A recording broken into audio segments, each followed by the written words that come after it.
ជាងមកឈីងថ្ងៃរៀបការលោកនិយាយផ្ទាល់មាត់ថាលោកមិនស័ក្តិសមនឹងខ្ញុំទេបងស៊ុយបងរំជួលចិត្តទៀតហើយវាអត់ល្អចំពោះជំងឺបងទេណាលោកជាងក៏ដើម្បីតែបងដែររករឿងទៀតទៅមីជ្រូកស្អុយ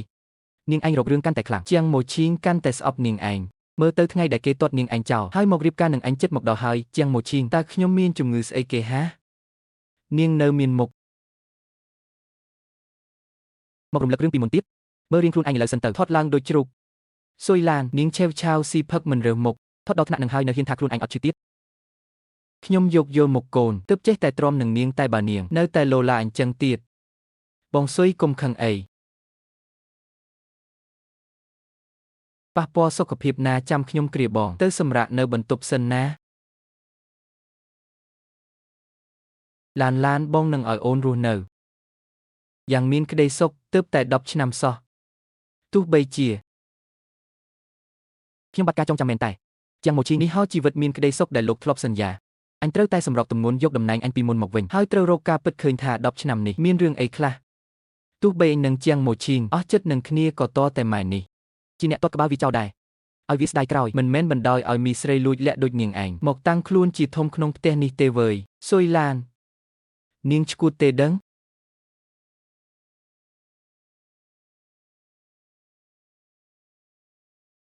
រអើដៃតើសុំអ្នក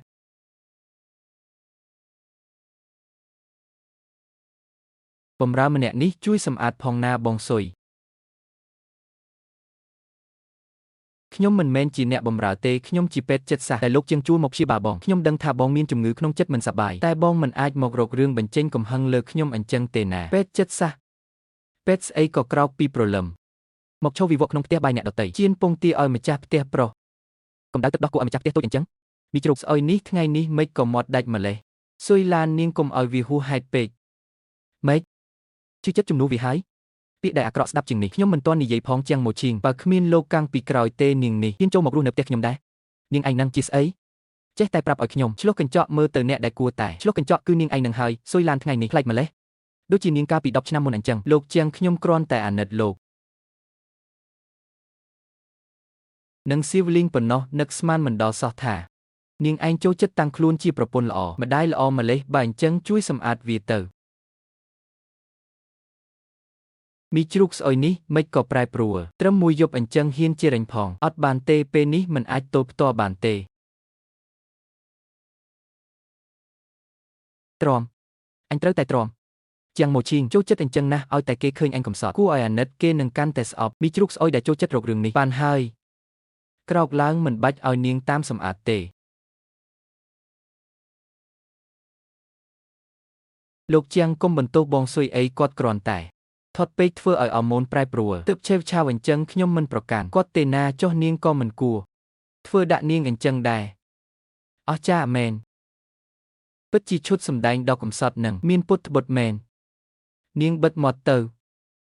មីងលីមីងមិនអីទេហ៎កូនបង្កើត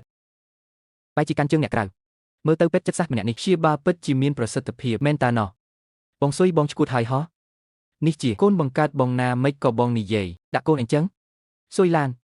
នាងមើលខ្លួនឯងសិនទៅតាំងពីសម្រាលកូនរួចនាងខ្លាយជាស្អីទៅហើយខ្ញុំអាចទ្រាំរស់នៅដល់ថ្នាក់ហ្នឹងគឺអស់ចិត្តអស់ចង់ទៅហើយខ្ញុំនឹងកូនចេះតែអត់ធ្មត់យោគយល់ដោយគិតថានាងប្រែជាអញ្ចឹងដោយសារតែការសម្រាលកូនពួកយើងធ្វើល្អដាក់នាងប៉ុណ្ណឹងនៅមិនទាន់គ្រប់គ្រាន់ទៀតពេទ្យលីខិតខំអស់ពីចិត្តជួយព្យាបាលនាងចុះនាងវិញនាងតបស្នងគេបែបនេះហ៎លោកជាងគុំនិយាយទៀតអីខឹងពេកប៉ះពាល់សុខភាពវាអត់សំទេរសៀលនេះលោកនៅមានកម្មវិធីសម្ពោធផលិតផលថ្មីអ្នកកាសែតនៅទីនោះទាំងអស់លោកត្រូវតែចូលរួមក្នុងទម្រង់ដែលល្អបំផុតណាបងស៊ុយកម្មវិធីសម្ពោធមនុស្សច្រើនណាស់ជាមួយនឹងស្ថានភាពបងពេលនេះគុំទៅអីល្អជាងខ្លាចក្រែងប៉ះទង្គិចអារម្មណ៍ទៀតលោកជាងមិនអាចខ្មាស់គេដោយសារបងទៀតទេសៀវលីងទៅបដូរសម្លៀកបំពាក់ទៅរៀនវ៉ាន់នាងទៅកម្មវិធីសម្ពោធជាមួយខ្ញុំបើនាងមិនចង់រស់នៅ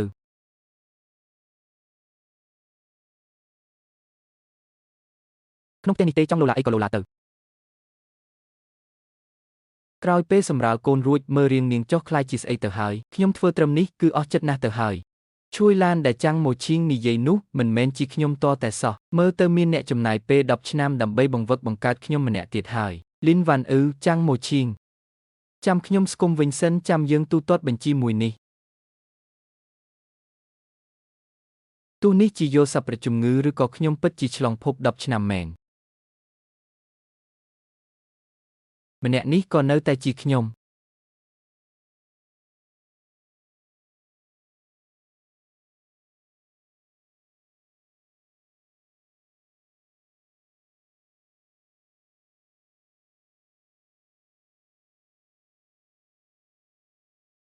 3 ខែទៀតខ្ញុំនឹងស្លៀករ៉ូបនេះដើរចេញទៅក្រៅយ៉ាងមានមោទនភាព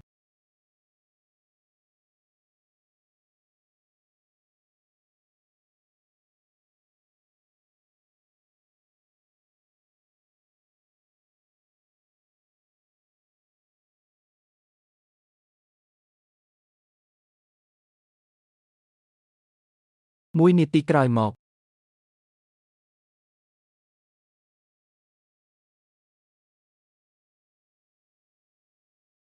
មេជ្រូកនឹងចាប់ផ្ដើមសម្រកគីឡូទៀតហើយមិនបានទេខ្ញុំត្រូវតែខាត់នាងបងឈួយឆាប់ចុះមក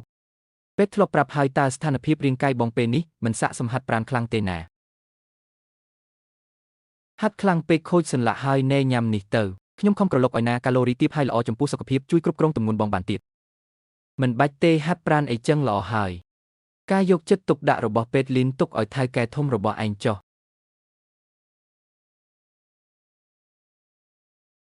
មើលទៅលើកនេះមេជ្រូកនឹងយកមែនទែនហើយមិនអាចឲ្យនាងស្គមបានទេបើមិនអញ្ចឹងខ្ញុំគ្មានឱកាសធ្វើជាលោកស្រីចាំងឡើយឈួយឡានហ៊ានមករ៉ារាំងផ្លូវអញឯងរងចាំថ្ងៃស្លាប់ទៅ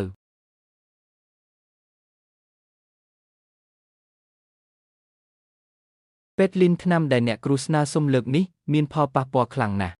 អាចធ្វើឲ្យអ្នកជំងឺកាន់តែធាត់មួយរយៈនេះខ្ញុំពិតជាគេងមិនលក់មែននាងមើលរបាយការណ៍ខ្ញុំទៅនេះគឺខ្ញុំយកមកញ៉ាំខ្លួនឯងទេនាងគ្រាន់តែបើកឲ្យមកបានហើយ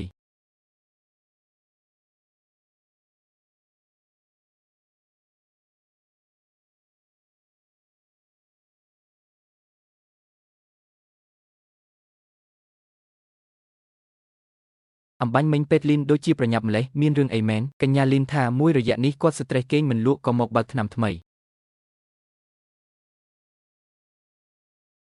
ប៉ុន្តែថ្នាំនេះកម្រិតខ្លាំងណាស់ប៉ះពាល់សុខភាពខ្លាំងទៀតសង្ឃឹមថាគាត់ឆាប់ជាសះស្បើយហើយឈប់ប្រើថ្នាំនឹងទៅចុះ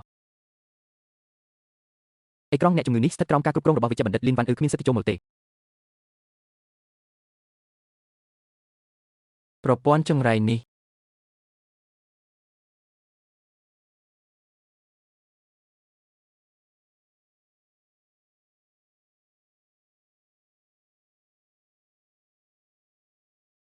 បងសួយនាងឯងពិតជាឆ្អឹងតឹងខ្ញុំមែនឲ្យតែនាងឯងនៅផ្ទះនេះមួយថ្ងៃខ្ញុំហូបមិនឆ្ងាញ់គេងមិនលក់ទេបងសួយមកលេបថ្នាំថ្ងៃនេះសិនមកវេជ្ជបណ្ឌិតលីនថ្នាំនេះខ្ញុំលេបច្រើនឆ្នាំហើយតើណោះអ្នកនាងភ្លេចទៀតហើយក្រោយសម្រាលស៊ីវលីនអ្នកនាងត្រូវសម្រួលអារម្មណ៍លោកអគ្គនាយកជាងបារម្ភពីអ្នកនាងទើបឲ្យខ្ញុំសំវីតាមីនចម្រុះទាំងនេះឲ្យ10ឆ្នាំមួយថ្ងៃ2 ដងលេបឡើងខ្លាយជាមនុស្សល្ងងដែលចេះតែស្ដាប់បង្គាប់ទៅហើយបងសួយលេបថ្នាំគឺដើម្បីល្អសម្រាប់បងតើមួយរយៈនេះបងចេះតែសង្ស័យផ្ដេសផ្ដាសខ្ញុំថាប្រហែលមកពីបងលេបថ្នាំមិនទៀងទាត់ទើបជំងឺល្អសម្រាប់ខ្ញុំអញ្ចឹងទើបសំបីឈ្មោះថ្នាំក៏មិនហ៊ានឲ្យខ្ញុំដឹងមែនទេនេះជាថ្នាំសំផ្ទៃក្នុងរបស់មន្ទីរពេទ្យរៀបចំដាក់ប្រអប់បែបនេះដើម្បីសួរបងមិនដែលសួរសារច្រើនអញ្ចឹងទេឆាប់លេបទៅពេញចិត្តឬនៅចាស់ឲ្យតែបងលេបថ្នាំទៀងទាត់ទើបខ្ញុំអាចទុកចិត្តបាន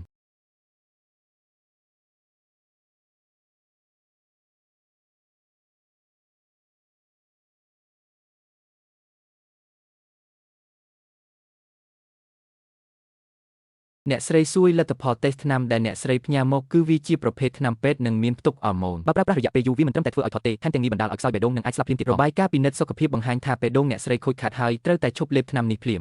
អរគុណលោកគ្រូពេទ្យរំខានលោកគ្រូជួយចេញលិខិតបញ្ជាក់ថាខ្ញុំរងផលប៉ះពាល់សុខភាពដោយសារថ្នាំនេះមួយច្បាប់ផងបន្តិចទៀតខ្ញុំទៅយកលីនវ៉ាន់អ៊ឺនាងឯងចំណាយពេល10ឆ្នាំធ្វើឲ្យអញខ្លាយជាបែបនេះអញនឹងទារបំណុលមួយនេះពីនាងឯងមកវិញតតែបាន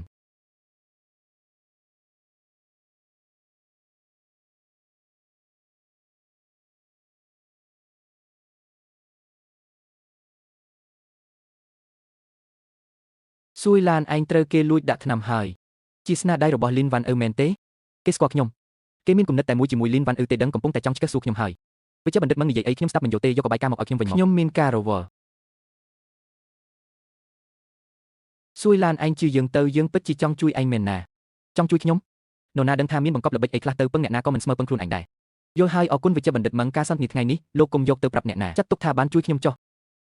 សួយឡានឯងពិតជាលែងចងចាំយើងសំបីបន្តិចមែនទេ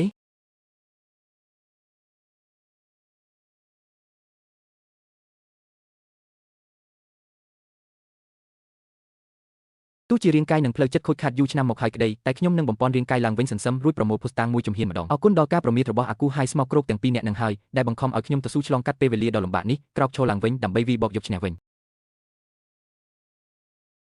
សួយឡានកើតជាថ្មី